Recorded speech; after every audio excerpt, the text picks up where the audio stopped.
Everybody, welcome to another episode of Life Talks. Today I have Anthony Migliorino on again, second time. Anthony, thanks for joining me again, brother. Michael, thank you for having me on, man. Look forward to the conversation and diving deep into some important topics. Absolutely. That's what we always do. Um, I wanted to start because I think your forte is talking about fatherhood, relationships, being a father yourself, and its connection with, on a bigger scale, the political scheme, how the authoritarian really starts with authoritarian fathers, right? That when we have fathers who impose their will on their children, you have a collective that will of leaders who impose their will on people and people who just follow orders. Maybe if you could just like dive into that a little bit, because I think that, um, I think that's a really strong point. Yeah, no, definitely, man. The way I see it is the family is the start, right? So how we raise our kids is going to eventually show up and it's going to shape society. And if you were raised in a home where you're told to shut up, sit down, anytime you made a mistake or anytime you went against the power, right? The power of the parents, you were punished. You were tormented, you were thrown in your room, you were physically hit. So it conditions us as children to submit, right? To obey based on power. And being a parent is the greatest power disparity that you can have over anybody. Because a child, they're born into the home, they don't get to choose their parents, but they're there. And now they need their parents to survive. So once you break that connection, once you say that I'm going to harm you if you don't do what I say, or I'm going to hurt you if you don't listen to me, you are abusing that power. And this is where we learn that we're powerless as kids, right? We learn that we need our parents to survive. We need them to love us. We need them to guide us and teach us and coach us on how to navigate the world. But we're not getting that. We're telling, we're being told to sit down, to shut up, to follow orders. So how is that not going to show up later on, right? How are you not going to have a whole culture, a whole society that is desperately looking to connect with people, but they don't know how because they've been manipulated. They've been raised with coercion, right? They've been raised that the threat is the ultimate power. And it shows up time and time again. The whether you're having lockdowns, telling people what businesses can stay open. A lot of men complain that the government's getting too big and they're getting too powerful, right? They're censoring everybody. But the truth is, the government's funded by taxes, right? It's funded by the money that we go out and make. So to a degree, it is a self-defeating prophecy, right? We're giving money to the people who are continually abusing us. And that's only learned in childhood, man. That's learned in your home. Yeah, I think of it's interesting. I think of I think a lot about George Carlin when I speak with you, and it's very similar points, right? One of the things that I think of is if people want to say it's Trump's fault, it's Biden's fault, it's this fault, and sure, is the responsibility between different politicians, sure, but what's more important is that the government reflects the people, and if the people are corrupt, and it takes a lot more courage to say, hey, you know what can I do to change it, and what can I do on a local level, and that again begins with family. And I think it even bleeds out from that, right? Like I'm sure you would agree in the sense that it goes to our educational system. It's not just that family, but that family is really the nuclear, that's the beginning of it. How do we this is a heavy question. How do we change this? How do we change the course? What can people do to begin? Maybe if it's, someone who's a father who's, maybe he realizes his weaknesses. He realizes he's part of the problem. How can a man begin to maybe change those emotions where he's reacting, when he's attacking other people around him instead of taking responsibility? How does he begin to change that? Yeah. No, it's a good question. So I would say first, we need to realize who we are, right? And that's something you need to dive deep into. You need to figure out what your values are. You need to have integrity. So if we're going to live our lives and we're going to say that I don't want anybody to tell me what to do, I believe in freedom, right? Freedom is a virtue. I enjoy it. I love free markets. I'm a big capitalist. Um, I love that I have the opportunity in this world to fail, to go and do something, to learn from my mistakes and become a better man. And I think when we operate in the home, we need to allow our children freedom, right? We need to let go of the control. And a lot of the pushback I get are that, oh, you can't just let your kids do whatever they want. And that's not what I'm saying. What I'm saying is be there, guide them, give them love, give them respect, teach them what virtue is, right? Show them through your actions, through your behaviors, what it means to be a good man. And a lot of parents, they project all the shit that they were brought up with, right? The way that they were treated, and they dump it on their kids. So when you go through this route or you go down this path where you want to be a better man, ultimately what you're doing is you're giving your kids a lot of the things that you've never received. So in return, you're paying yourself back, right? So if you're able to give your kids grace, to allow them to make mistakes, to not get upset or emotional when they say no or they don't listen, and find out ways to solve the problem, right? Find, teamwork, cooperation. What a great idea, right? To exist in a home and allow each other the freedom to make those mistakes, the freedom to disagree, but then find solutions. So I think what happens is we get bits and pieces of ourselves that were lost when we were brought up, right, in our childhood. So if we weren't allowed to have that freedom, if we were over controlled, or if we were, let's say, punished all the time, if we were hit, right? So it creates a part of us that we don't know how to give that to our kids. So once you start, like once you can be aware and you see it and you say, you know what, this isn't the man I want to be. I want to be better, right? The same way you look in the mirror and you're like, man, I got 20 pounds to lose. I'm going to start hitting the gym. I'm going to start doing things that are good for myself. It's the same path, right? It's the same principle. To be a good father, we have to be able to love ourselves. We have to be able to say, hey, some things that were done to me when I was younger, and I don't want to pass them down, right? We have to have the courage to see that. So when you give that freedom to your kids, you allow yourself to be free. You're letting go of the shit that held you down, right? You're breaking away from the chains that you were carrying your whole life.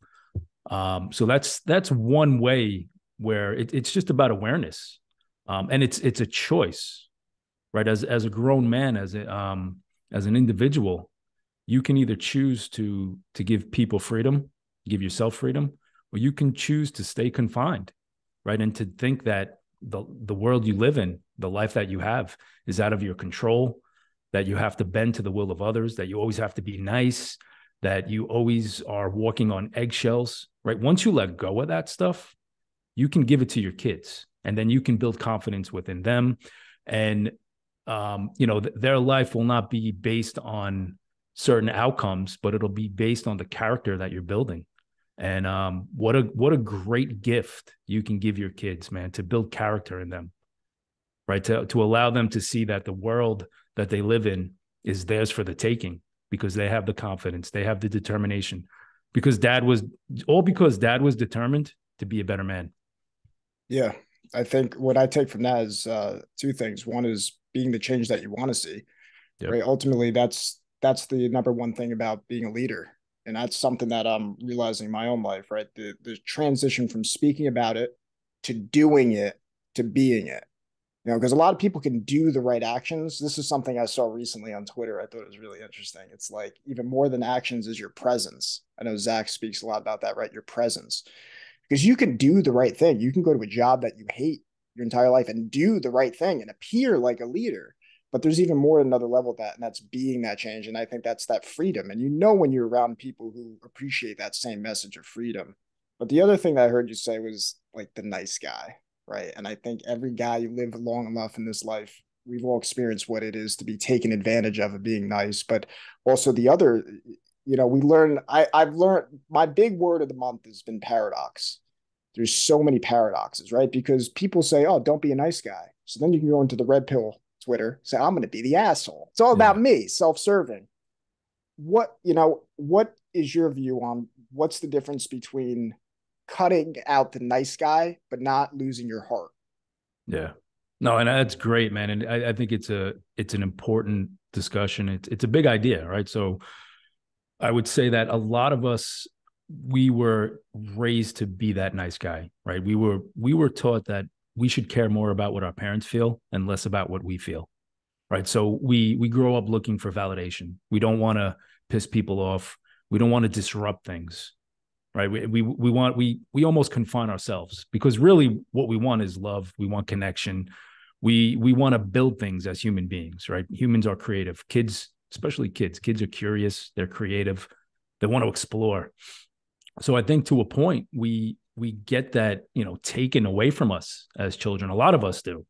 This isn't, I'm not talking about a small percentage. It's a large percentage of people are raised in homes that are filled with violence, filled with manipulation, and they condition us to be that nice guy, right? That the person who's looking for acceptance. So what I teach my kids and what I talk to them about is it's not about being nice, right? It's about you developing yourself to a degree where you are a good person, right? You have morals, you have something that's guiding you is based on virtue, right? It's based on goodness. And when you go down that path, you don't care what other people think, right? You're free from that constraint. Other people don't hold power over you. And if you're not raised in that home, you're going to allow people to hold that. Well, you're going to allow people to have power over you. So I would say that with my children, right, I give them that freedom. I let them know, and I develop. I allow them to develop this strength, this power within themselves. So they're able to go out and they're able to see manipulators. They're able to see people who are going to try to abuse them, and it doesn't knock them off course, right? They just see it for what it is. They don't have to be emotionally attached to it. And the good thing about it is once you develop that strength and you have it, you can help other people, right? So Yeah. everything is not a confrontation, right? You see people who come at you and attack you, you see it for what it is. You're not like, oh, Mm. maybe I should be nice and maybe I should just, worry about what they think. You say, no, man, these people, there's something off here. And because I see it differently, I can help them. So I think the world would be entirely different if we raised our kids to have that awareness, to be more assertive, right? To care about themselves enough to not let other people harm them or abuse them. And that is going to benefit everybody. It's going to benefit humanity. How could it not? Yeah. I don't, my mind goes to faith. I know we're different pages, but I think at the end of the day, I think when the ideas of religionism die, we're all Yeah. the same religion. We're humans, and that the shift from external validation, as you mentioned, to internal validation is the kingdom of heaven. Kingdom of heaven is not out there. It's not another person. You don't worship government. You worship God, which is that source of, as you said, God is truth. Truth is virtue. The higher the truth, the higher the virtue, the more that we operate in the world in the best way. And I just think of, I mean, it's so far. I talk with people like you and people that I've had on the podcast. They're just like, oh, you know what? And then I go out into the world and I realize most people are not thinking this way. And it's like that's where it's like the idea of bearing your cross and the idea of the willingness to speak truth and be hated for that because people are not in alignment with truth, right? To what you're saying, and I think you said it before. It's the awareness that where people think spiritual growth. It's like a nice Facebook quote. It's painful. In my experience, it's been painful, and it's not a. It's I think the ability to transmute pain is something that really, because we talk about masculinity, what does it be a man, all these different ideas. In my experience, transmuting pain is one of the most powerful things you can do. So I think of like what Goggins says, right? The idea of like, I'm going to take the pain that you're putting on me, whether consciously or unconsciously, I'm going to flip that. And he says, I'm going to take your soul. Now, if you're thinking of taking someone's soul, that's ego. But if you're doing it in a way where it's like, I'm going to be the example so much, I'm not even thinking about what you're doing or what you're trying to put on me, so much so that I'm going to shine, that's how you convert people. And I think it's easier said than done, right? Because when that emotion is thrown on you, and we can only bear so much, right? So how do we continue to grow in that? I guess how do we continue to grow in that light? Yeah. That So shining.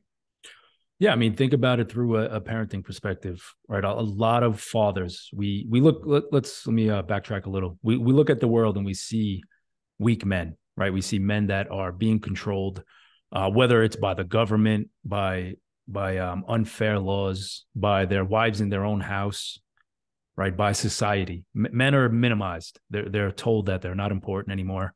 And everybody's like, we have to push back. We have to fight the system. But my question is, how did we get here? Right? How did we get to an environment where so many men have such low self-esteem that masculinity is it's almost being eradicated, right? It's no longer seen as a virtue to possess masculine attributes. So what's going on in the home, right? You spoke about, um, well, if you think about what goes on in the home, right? Most dads are they are highly possessive, right? They're living through their kids. They're afraid to face their own fears, right? They don't want to grow. They don't want to get stronger, so they become complacent. They look for comfort. They look for safety, and not only are they going to suffer, but the kids are going to suffer, right? Because who do the kids have to look up to now, right? And this is, we like to blame the external. We like to blame the government. We like to blame culture and all this wokeness. But the truth is, the men who are here now, right? The generation of fathers and men and business owners and everybody in existence, they came from somewhere. They came from a home that was diminishing who they are, right? Whether that's from an abusive mother, an abusive father, or an absent father, not having that rites of passage, not knowing how to be a man. So it was all formulated. It was all created prior. We just react to it now. So I would say, again, go back to the home. Fathers need to fix themselves, right? They need to work on becoming a better man. And that's easy, right? What do you need to do? Mind, body, spirit, right? Sharpen your mind, educate yourself, read books. If you want to learn about parenting, read a parenting book. If you want to learn about finance, learn, talk to somebody who's financially successful. But try to figure out things that you don't know, right? Have that humility where you're able to put yourself in a spot where it's going to cause you pain. And the funny thing is, a lot of fathers, they'll say, I want to make my kids tough. So they'll be hard on their child, right? You have a 5-year-old boy whose brain's developing. He's trying to figure out the world. And the father's coming down on him, not because that's the best way, but because he's afraid that his kid is going to be a failure like him, that his kid might be weak like him. And that's not just the dad who's soft and mushy and working a shitty job. That could be the dad who's jacked. It could be the dad who is constantly running from his demons, right? And he's not, he might show an image that he's squared away, but inside he's dying, right? Inside he's trying to run away from all that pain, and he's never really dealing with it. And I say this because you can simply see how he acts with his kids. A man who's squared away, a man who has his full potential, who's really locked in and is trying to live a better life, he's going to be kind and he's going to be loving to the people who need him most. Right? And that's not my opinion, man. That's a fact. A strong man does not use his power against the weak. And the weakest, smallest people in the world are children. So I see a confident man. It takes a few minutes. I can see how he interacts with his kids, how he speaks to them, the consideration he gives them, the time he gives them. So if you keep building off that strong, solid foundation, think about how that changes society. Think about how you have young people growing up and being put into the political system and saying, oh, you have to be either left or right. Yeah. You have to, your life is determined on what these politicians say. Those young people will say, no, absolutely not, man. I'm going to do what's right. I'm going to go out and help people. I'm going to avoid the distraction. I'm going to work on myself. I'm going to work on being kind to my kids. I'm going to work on building a business that adds value to the world. I'm going to work on having a podcast that brings people together and talks about important things. Right? That's how you change the world. You don't change it by voting. Yeah, that's speaking to me there. I mean, that's why I made this 2021. Stuck in porn addiction for 15 years, talking about politics, talking about all this shit that's going on out there. And what the hell am I doing? It's once I started looking in the mirror, it's like, I can blame all the problems on the externals, but that's the side of a weak man. And it sucks to say, hey, you know what? I've been fucking weak. But that's, what I've realized is that specifically, being in FOE with like-minded men like yourself and and connecting with different people as well, different groups like Elliot Hulse. I've met a lot of people through him, and there's these lights that they spark lights in other people, and it's like these guys are getting it, and it's people speaking about the weather. We spoke before, right? The speaking people about the weather in sports. Nothing wrong with those things. Enjoy your life. But if you know more about weather sports than your own soul, then you're part of the Yeah. problem, and I hate that argument, brother. Right? People say, well, you can't always talk about serious things. Right? They say, you have to enjoy your life. yeah, 100%. Absolutely, you do. But 9 times out of 10, people are avoiding the serious things. Right? They're not having those conversations. And you said before, avoiding the weakness. The question is why? Why do we avoid weakness? If we see that there's something we're doing or we're not living up to our potential, why do we avoid it? Because it's painful, right? And why do we think it's painful? Because as a kid, consciousness. absolutely, man. So as a kid, when we face, let's say, discomfort, when we have a temper tantrum, or we have an emotional outburst, right? We're taught that it's a weakness, and that weakness needs to go away. You should not upset mom or dad. How dare you, right? How dare you show that you're a human being and that you failed us, right? So what do? They punish them. So now you grow up as a grown man, and any bit of weakness is seen as a fault, right? It's not seen as something to overcome to make you a better person. It becomes a trap. And a lot of men get stuck there, right? They become depressed, they become overweight, they stop taking care of themselves. And there's a lot to it, but I would say a large portion of this is based on the conditioning in childhood, right? We're afraid because we were never allowed to fail. We were never allowed to experience the freedom of making our own mistakes, and not only just sitting there in our mistakes and figuring it out, but having somebody to support us in learning from those mistakes, right? Imagine if you're a young child and you messed up, right? Let's say you spilt a glass of water at the dinner table.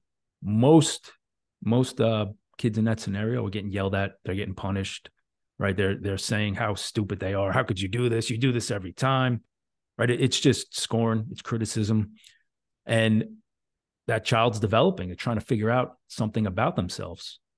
And what do they see? What's the message from the parents? You're no good. You're not good enough. All for simply spilling a glass of water or juice at the table. So, and it's just a small example, but imagine being the dad who says, hey, man, it's okay. You know what happens when we spill juice? We clean it up. Here's a paper towel. Let me show you how to do it. And now that kid, he's not going to subconsciously attach himself to that failure. He's going to see, oh man, this is cool. I could spill juice, no problem. I'm going to clean it up and I'm going to go grab another cup. And maybe I'm going to spill that one too. But he's learning. And I think that's the big key that a lot of us miss. We go out in life and we become victims of our own determination, right? We set out to do something and we fail, and we allow it to just bring us down. And this isn't everybody. Obviously, you brought up Goggins. He's a complete beast. He's the outlier, right? Most people suffer in loneliness. Most people suffer in depression. Yeah, Most people are filled with anxiety. And it's great to see people like him because they show us that there's hope. But at the same time, willpower doesn't work. You can't just will yourself to be better. You have to kind of take a step back and bring that unconscious to the conscious, right? You have to be able to see, hey, what am I missing? What are my weaknesses and why are they there? So yeah, man, it's highly important to raise awareness and figure out why we operate the way we do. yeah, yeah. It's well said. I think about the thing that just keeps coming to 2020. The 2020 just keeps coming to mind, and just how that was just. I mean, I was always kind of there was like pieces of felt like I was more self aware, but once 2020 hit, I couldn't ignore. I couldn't ignore what the hell is going on in the world, And again, it's how can I be that change and not do it from I'm going to save the world, because that there's pieces that I'm doing the right thing. What are you doing? have to go deeper within. It's like, no, you have to just be without even thinking about it. Because that's the whole shining the light instead of like, oh, I'm gonna be the extrovert. Look at me, I'm doing all that. Or the introvert, like, look, I'm so much smarter than everybody. But it's kind of like a connection between both. But you know, how do we how do we deal with ignorance? Is it simply just continue to focus on your mission and continue to just be that change? Because speaking in, I speak from my own experience, it's just very difficult when you're dealing with such a level of ignorance, to continue to stay that path, and what would be your advice to people who see what we see and to continue to stay that path even in the face of it, right? Because I think I give the example often. It's like when we get cut off in traffic, right? It's like we know intellectually from the people that we're speaking with that it's to reframe it, right? Don't take things personally. They're kind of, who knows what they're going through. They may be having a baby. They may be, late to work. Something may be crazy, not to take it personally. What are you going to do? Chase them? And like, that's reactive. It's foolish behavior. But when you're in that situation, it's a different deal. So how do we, I guess, grow in that awareness in those moments when they come up? When we have the family member who's like, you don't understand Biden's this. No, you don't understand Trump's this. How do we find those moments to grow in the awareness and to get to the deeper issue to bridge those gaps together? I would say that you focus on what you could control, right? So we spoke about it earlier, the external to the internal. There's a lot of things in the world that people put energy into that have no effect on their life. And the more that you become aware of that, the more that you see that it's foolish, right? If the guy cuts you off, you're going to react and you're going to chase him and scream and yell at him, give him the middle finger. What does that do? What does that solve? To me, that person, you're allowing them to have control over you, right? They're controlling your emotions. So, one thing, the way I look at it and what has helped me was through parenting, right? I started to see that I don't control my kids. They're their own people, right? Again, going back to the freedom element. So when they misbehave, when they act out, when they have problems with their emotions, it has nothing to do with me, right? That's the external. I don't control other people. I can only control myself. So I think when you understand that, right? So parenting helped me realize that because I was always in that power struggle, always trying to control the kids, right? Why are they acting this way? Why are they behaving this way? Maybe if I yell, maybe if I raise my voice, they'll listen. And we know that doesn't work, right? Because if I was out in the street and somebody raised their voice to me to get my attention and was aggressive, I wouldn't engage them. I'd be like, this dude's crazy. So why do we think it's okay to act like a crazy person in our home? It's insanity, really, if you think about it. So the thing is, once you realize to focus your energy on what you can control, right? You control your thoughts, you control your mind. Then I think those are moments where you can almost be at peace no matter what's going on in the world, right? If the economy's crashing, if the lockdowns are going on, if we go into recession, if the president you wanted didn't get into office, you don't allow it to break you because you can't do anything about it, right? It's not that you're helpless, but it's out of your control. So what can you control? Again, you can control your mind. You can control how you see the world. You can look for opportunity when things go wrong, right? You can be I don't want to say an optimist, but you can be an opportunist. When the rest of the world is ignorant and they don't see what's going on, that is a time where you take advantage, right? You seize the opportunity. And that's what I try to develop in my kids, right? I don't want them to go along with the mob, right? Whatever the group is, whatever the peers are doing, I want them to see that people are misguided, people are misdirected. They might not know where like my kids might not know where they want to go, but they're going to take steps forward to get there.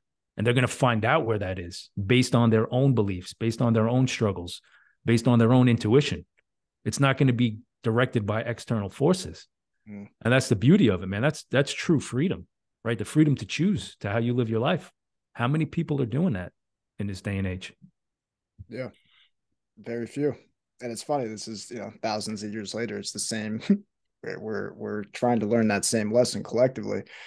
You know, I think, I've played with this, and this isn't, don't fact check me, YouTube, right? But there's this idea that I've been playing with. I spoke about it with Akira the Don. He had said it, he reframed the number even better, but there's a 5% of the population versus the 5% of the population versus the 90% of the population. I've heard different like variations of it, but that 5% to me represent the lions versus the wolves. The wolves are the people out there in the shadows, the people who really are corrupt, because I do believe there are deeply corrupt people in this world who are pulling the strings. And I think, but they really have no power if the 90% kind of wake up. And the other 5%, the more that we can really shine light and have conversations like these, that we can, snap people out of it. And then those who are the 5% who are the wolves, who are really dividing us with the left and the right and all that, they really don't have any power if you have enough people who kind of see through the bullshit. Um, but, you know, I wanted to speak a little bit because this is something that, I think that is something that everything truth is being subverted. And there's men versus women is one of the tools of division where you have men competing with women now, especially, in the workplace and all this. And this isn't me telling people how to live their life, but I see it. I see how this is becoming, at least from my perspective, you have more women in the workforce, and then you have more men. Now, men are competing with women, and we are losing, I think, mothers in the home. And there's this idea that that's not a good thing. Mothers, they have to be, so have to do that. What's your view on the differences between the men and women and our roles, and that how we, do we complement each other, or should we all be in the workplace, or should, what's your view on that? I think the family unit is one of the most powerful systems in the universe. And I think that the way that it's set up now, compared to even if you go back, 40, 50 years, fathers went out and worked and mothers stayed home and raised the children. That was, and I'm not saying that's what everybody should do, right? I don't tell my daughters to do that. I tell them to do whatever they want. But if you even look back to, hunter gatherers, right? The women were with the kids. They would strap them to their back and go out and gather berries and fruits. And the husbands would go out and hunt. So I think there needs to be that balance, right? There needs to be the masculine and the feminine. Absolutely. I think what happens, like everything, is we get distracted. And, you mentioned the 5%, and the 90%. I don't worry about the 90%, right? I don't care what the world does, to be honest, because I don't have control over them. I don't care if mothers want to go out in the workforce. What will I say? I'm against it? You're probably right. I think parents should be raising their kids and not worrying about supplementing their materialism and paying more taxes. But I think that when we understand, again, this concept that we should focus on us, I don't care about public schools going to hell. I don't care about corruption in the police force. I don't care about the transgenderism. Let people do what they want, right? And I say that because they're in a system that I'm trying to escape. I don't want to be in their system, right? I want to be out of it the most that I can. And it doesn't mean I want to be isolated on a mountaintop, not talking to anybody, but I'm going to look for people who have the same values. And I think that's, in a world where we can promote freedom, you're going to have these people get together and they're going to be the example of what health is, what wealth is, what freedom is. And that's all we need to do is just live our best lives. So I don't believe in political activism. I don't think that it's my position in the world to go in and change an ideology that I completely disagree with. Let it crumble, man. Let it burn down. And it sounds mean, but the people who are stuck there, that's their life.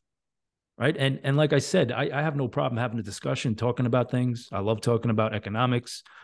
Taxation is theft. I have no problem saying that. But again, to me, it's just another distraction. Like, oh, how do we shape society and how do we make sure everybody conforms and lives good lives? I can only live my good life. and I can only pass that down to my kids. And I believe that in a few generations, the legacy that I leave will better shape my grandchildren's lives, maybe their community. Right? That's the power of it. Otherwise, we're just kind of trying to fit into a dysfunctional family. That's how I see the Yeah. culture. Right? It's like being in a home, and you're like, you know what? My parents beat me. My mom's a narcissist. My dad's neglectful. But I'm gonna stay in this house, and I'm gonna try to make the best of it. No, run away, man. Get the hell out of there. It's the same thing with the government. It's the same thing with a nation, right? The United States. It's clear to see, man, that the values aren't there anymore, right? Everything's divided. Everything's a distraction, but people want to play the game. They want to be involved, right? They want to believe that they can fix it. You don't, same way if you're a battered housewife, you don't try to fix the husband who's beating the shit out of you every day. You leave. You go find somebody who's going to give you love and provide safety and security and be a husband. So it's a weird thing, man, that people they get trapped in this mindset that they almost want to be a victim. So what comes to mind is a Socrates quote. It's what you're saying is don't stop trying to fight the old, just build all your energy on building the new. Yeah. Yeah, why not? Because then the old dies of itself.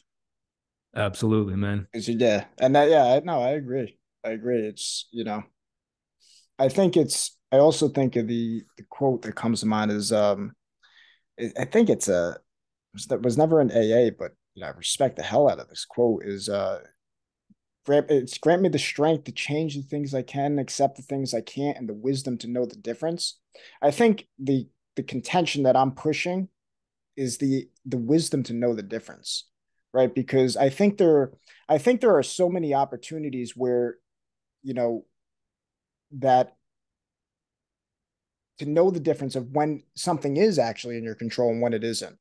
And to your point, it's like, let go of like Trump. Like you want to yell, oh, this Trump, I'm going to a rally. And it's like, I'm with you. It's like you're wasting your time in many situations where you're trying to do something like that. But I think, there are many times where even at the dinner table where there is people will say things like, I don't want to talk about politics and religion. Whereas my view is, I think we should be talking more about politics and religion, but I think most people don't have the capacity to. And I think the hunger to grow and the ability to communicate about these issues without reacting, without freaking out, without making it, I'm right, you're wrong. To your point, even tying in with the parenting, you're not even, it's not allowing, but it's more of, it is an allowance. It's a freedom to express yourself how you see it. I'm not going to change how you see the world, but I can speak in my experience. There'd be many times where I wouldn't want to talk about these issues, right? Because I was afraid of how people would want to put me into, oh, you're this conservative. Oh, you're this. Oh, you must follow Trump because you don't believe in vaccines, mandating vaccines. It's like, no, it's so much deeper than that. But because, I didn't enter the arena. I didn't have the willingness to say the wrong thing at the wrong time. I didn't want to talk about politics at all. So I think that's at least where I'm coming from, to find that the wisdom to know the difference when there is opportunities, because I think that, like you said, and I really do agree with where you're coming from. It's like, it's not like you don't give a shit, right? You care about people. You want those 90% to not be, but that's not you have to worry about Andrew. No. I have to worry about Michael, right? And I think my heart just goes out to a lot of, friends and family members, right? Who maybe there's these windows that I call like windows of opportunity where it's like, or as Christ said, you leave the 99, you go for the one. There's that one person in the midst of it where it's just like, hey, here's a helping hand. But I guess as I'm saying this right now, it's like those who are hungry to leave that, they'll say, I guess, yeah, it just, it's just my heart where it's just like, I want to help people, but also you can't help people. They have to help themselves. This is where the paradox comes in, right? Because I hear you on one level, but Yeah. on another level, it's like, I see So these how do you guys. help people? This is my podcast, all right? How do you help people? Yeah, I mean, it's so funny. The You answer live your just keeps best life, be the brother. change you want to see. Yeah, You live your best life. You shine your light, right? So you were talking about Trump and Biden, and imagine people really think that Trump cares about them, right? So imagine being in that illusion, thinking that there's this man, this person who really cares what you have to say, that he's just not feeding you a line of bullshit. And then he gets in office, or the other guy gets in office, and things get worse. Nothing changes, right? They do policies that just, evoke even more control over your life. But we still think that they care about us, right? And those are obviously patterns that we carry through our lives from childhood. To be in a relationship with somebody and think that they have our best interest, regardless of the evidence, right? Regardless of what's going on, they don't care about you. You have to care about yourself. And collectively, everybody's in that position. There's so many people who come from dysfunctional homes, and they have unhealthy attachment to people who don't care about them, right? Whether they're codependent, whether they're grandiose, and they think they're better than other people. All it is just keeping people disconnected. So the moment that you can accept that your life is your responsibility, have some self ownership, right? You don't care what other people do. You don't care what they lack. You don't care how evil they are. The only thing I care about is that I'm in a system where other people, they can let's say vote and have control over my life, right? So I'm in this system, Yeah. and these people, because they believe the bullshit, because they want to belong to the group, they have some say about how much taxes I pay, or they have some say of where I can carry a gun, or what plant I can smoke. And if I disobey what the majority wants, I can go to jail. I can get my freedom Yeah, taken that's from me. that's really the idea of like the I think of in the world but not of it. We're in the system, right? But the goal is to not be of it, Yeah. right? So, because so people are so deeply attached to it. So I guess a lot of these questions that are just on my mind is it's kind of how to dance, because we have to dance. Essentially, that's what we have to do. We have to dance, right? Because we're Well, still in it. but just let's take marijuana because it's an easy one. You live in a culture, a society where people say marijuana is bad, and then they convince politicians to make a law, and then they say if you smoke marijuana, you're going to go to jail. And now you can say, oh well, we disagree. But the truth is, your disagreement doesn't matter, or my disagreement wouldn't matter, because you're saying because I disagree with you, I'm going to use violence against you. I'm going to throw you in a jail cell, and I don't care about your rights as a human being. Right? This is the fundamental principle. If you allow people, if you really believe in freedom, you allow people to do what they want with their lives, right? Outside of harming somebody else. Correct. Or, with children or something like that. But it's such a foreign concept. People don't understand it. They don't want to understand it. You brought up with children also. Look about the insanity. Look at the insanity that's going on now in public schools with their teaching. They have these drag shows where they're sexualizing kids. You have all these accounts of sex trafficking, and the Epstein Island, all this Sandusky at Penn State, all these kids being sexually harmed.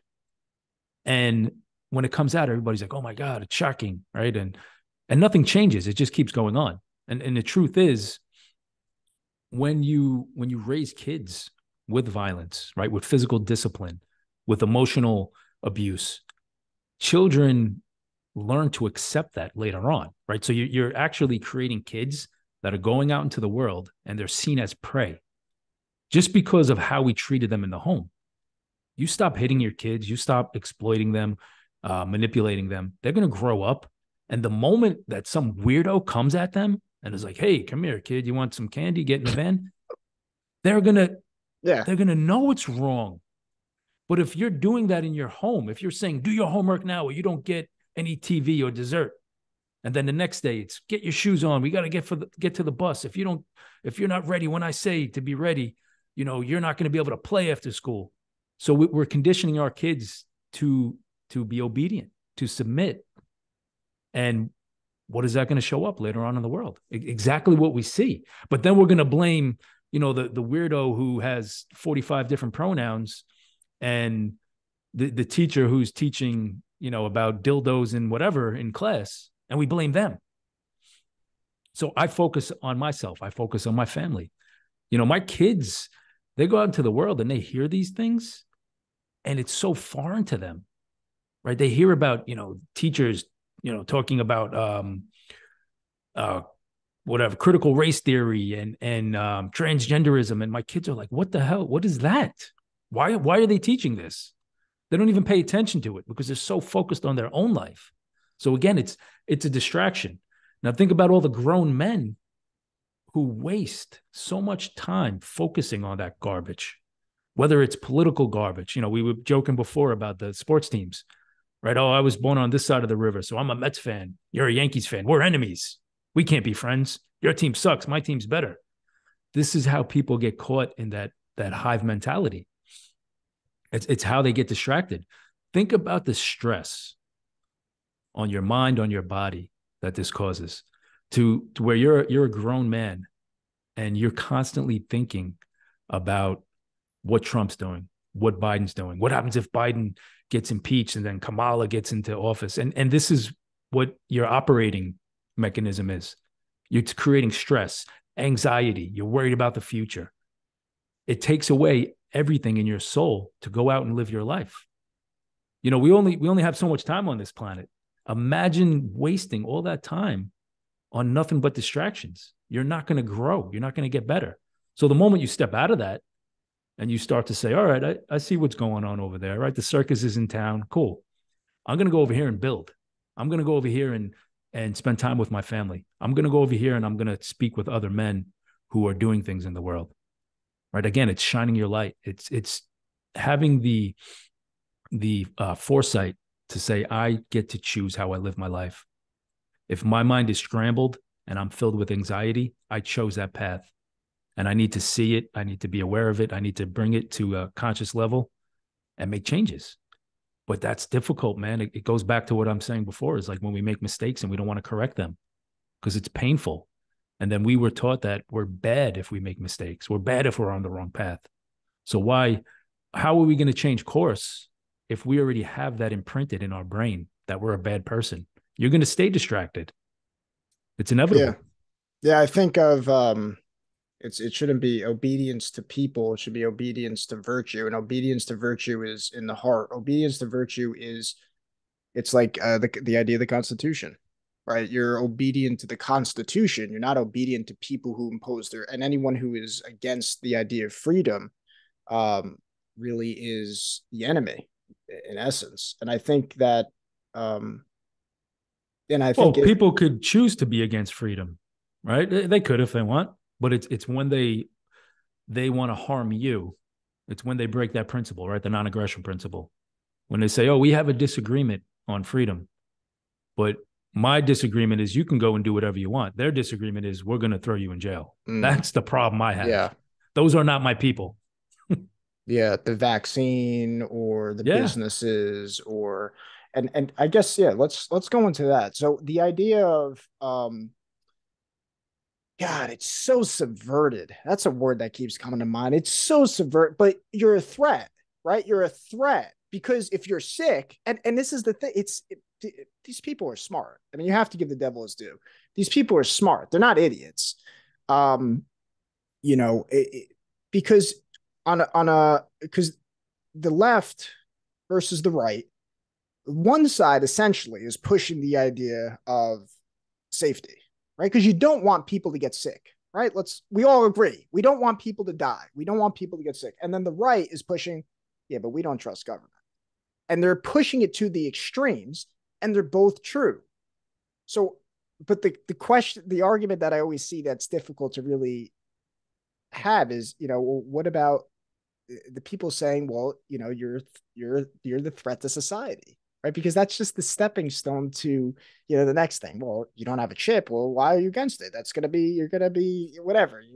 That chip is gonna save your life, and it's just that programming, you know. Um, Yeah. Well, what do you do, right? it, it, How do you navigate it? that's why I bring the masculine and the feminine to it, the man and woman, because if you look at this from the political spectrum, it's really on a deeper level, it's men versus women, right?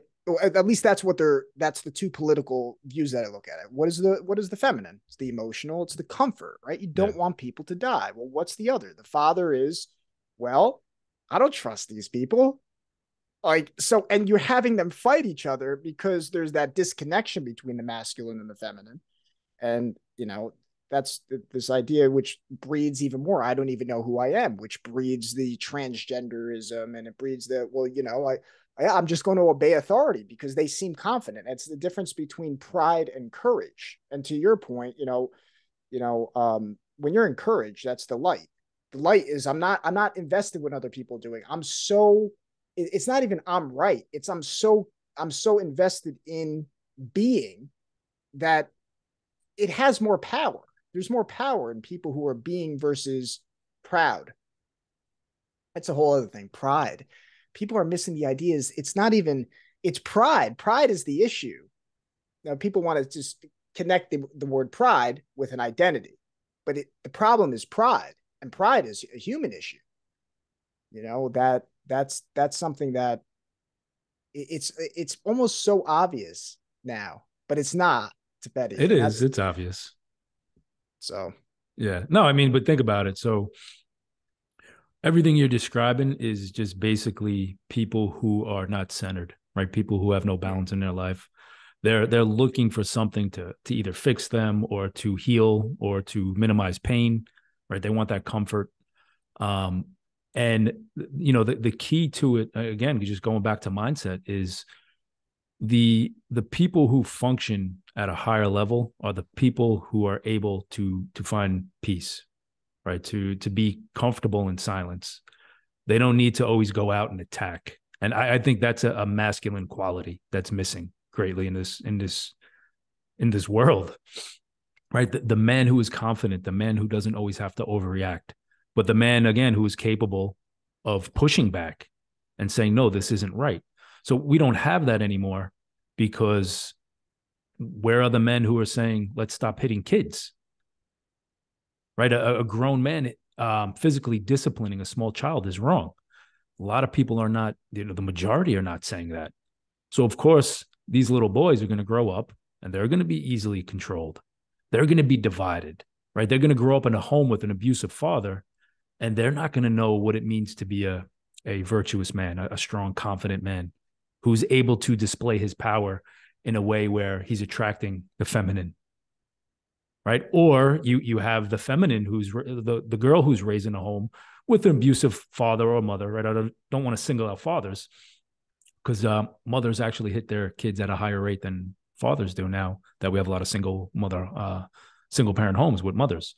So you're raising a daughter who's going to grow up and she's going to despise her father, whether he was not there, right? He was absent and neglectful, or he was abusive.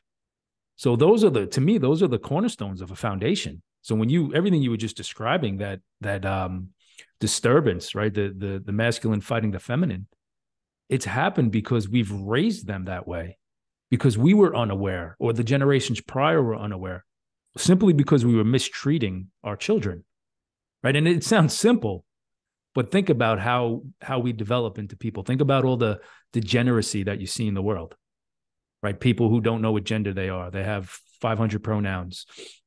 You have people where they're in massive amounts of debt to go get a college education for a degree that they're never going to use, right? This is all this is the curtain that's been cast over everything, right? And we just need to start pulling it back, and we need to see why these things happen.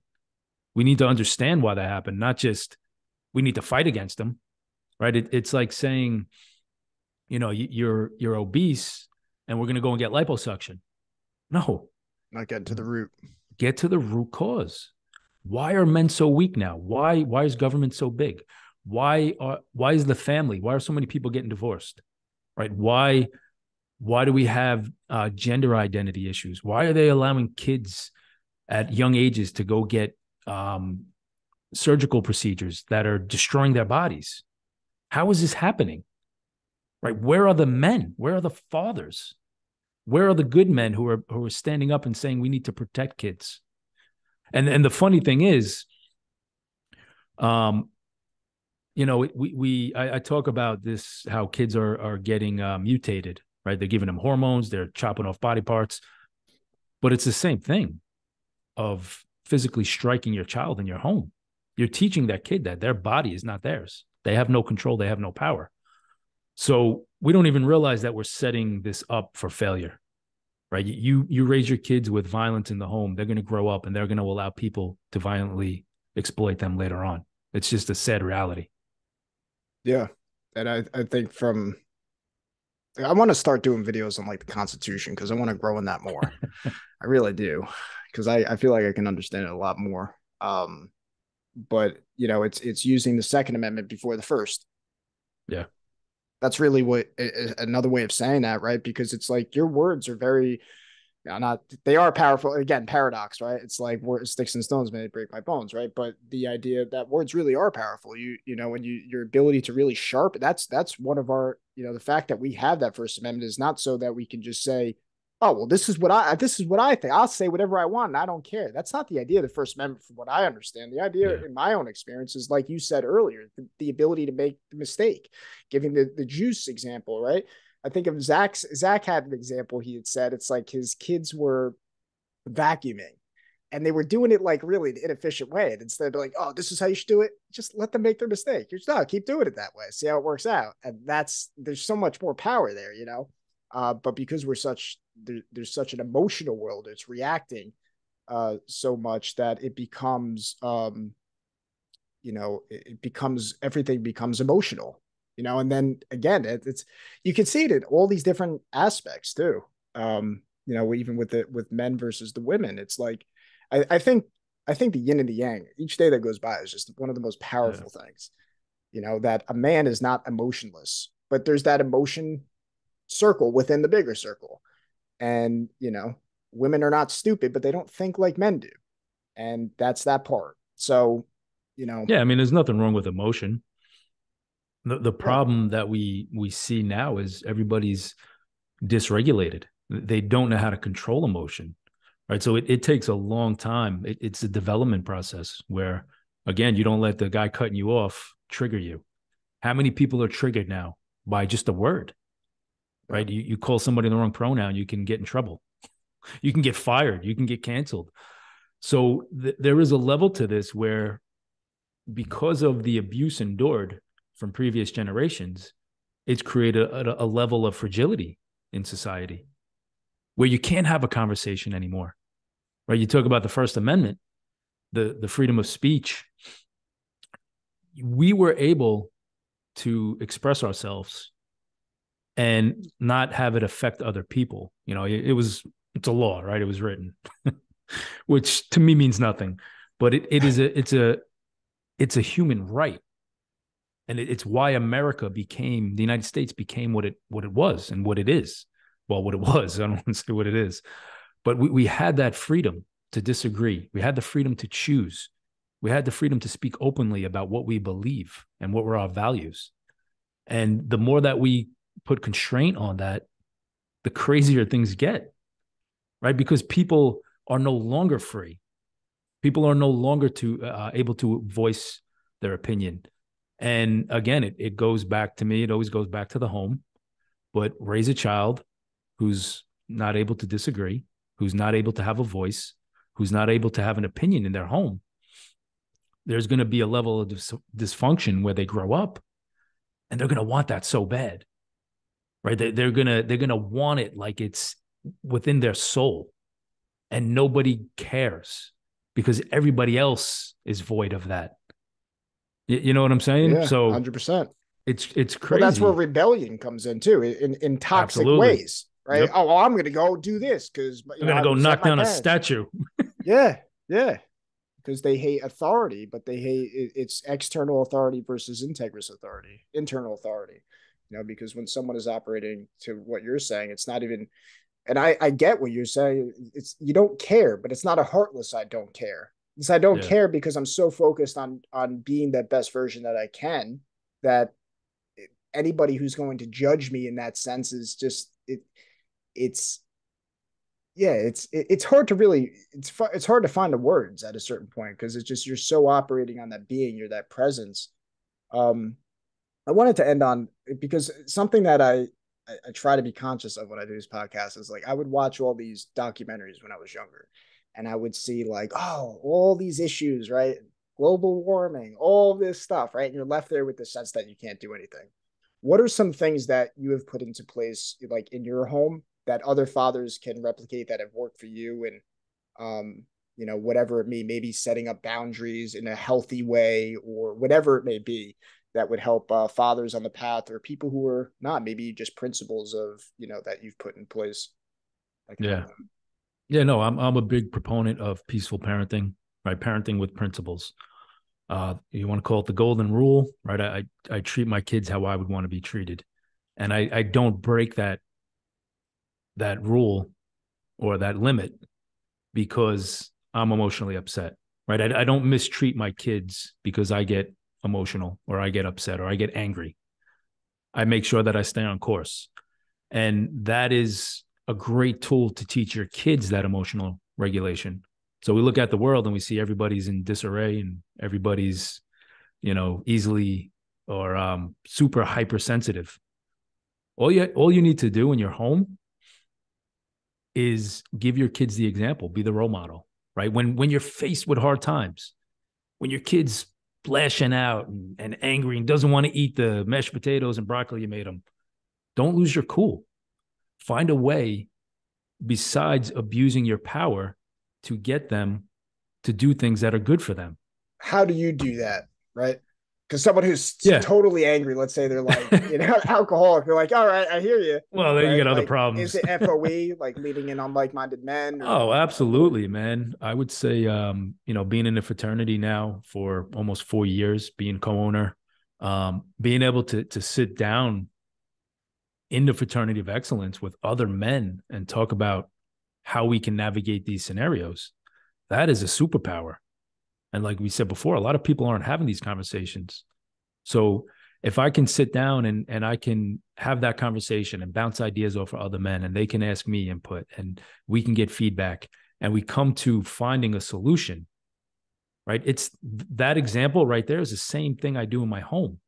I treat my kids as equal, right? I don't say go out and get a job and you got to pay half the mortgage, but I treat them as an equal human being. If they have a concern, if they have an issue, I listen. I don't come from it from a point where like, oh, shut up, you don't know what you're talking about.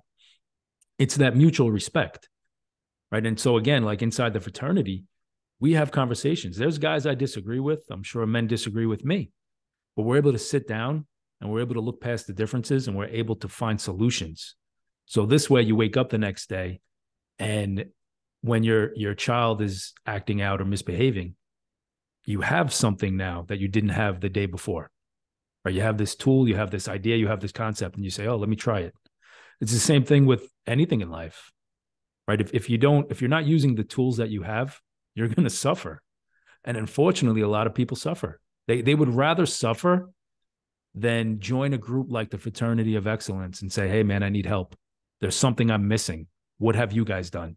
People, men, especially men, they would rather suffer alone, be that lone wolf, and not only fuck up their life, but ruin their marriage, hurt their kids, right? Not make as much money as they really should or are capable of. And instead of sitting around other men who have done it and saying, hey, man, I'm weak, I need some help on this, they'd rather sit in that pain. It's bad, man. So again, going back to the question with parenting, find your blind spots, right? Know where you're weak in parenting. It's not that your home is going to be perfect and it's always going to go, the way you want. But what principles are you teaching your kids? Are you teaching them about freedom? Are you teaching them about being resilient? Are you showing them what leadership is? Or are you resorting back to your old ways? Are you holding on to the pain from your childhood? Or are you leading with insecurities and fear, right? A lot of parents fear, it's fear-based parenting. Just be aware of it, right? And know that you have the power to make the change. You don't have to stay there. I think that's well said. Appreciate your message, Anthony. I think Yeah, man. you're doing God's work. Um, um, where can people find you? All right. People can find me at peacefulfathers.com. That's my main website for coaching. And obviously the fraternityofexcellence.com. That is a private men's group. We got over 160 members now. And that is it's not just an online group. We have local meetups. We do large live events. And it's a community where men get together and we fix our shit, man. We work on becoming the best versions of ourselves every day, every minute, every week. It's awesome. It is. Thank you. Thanks again, brother. Yeah, man. Thanks, Michael.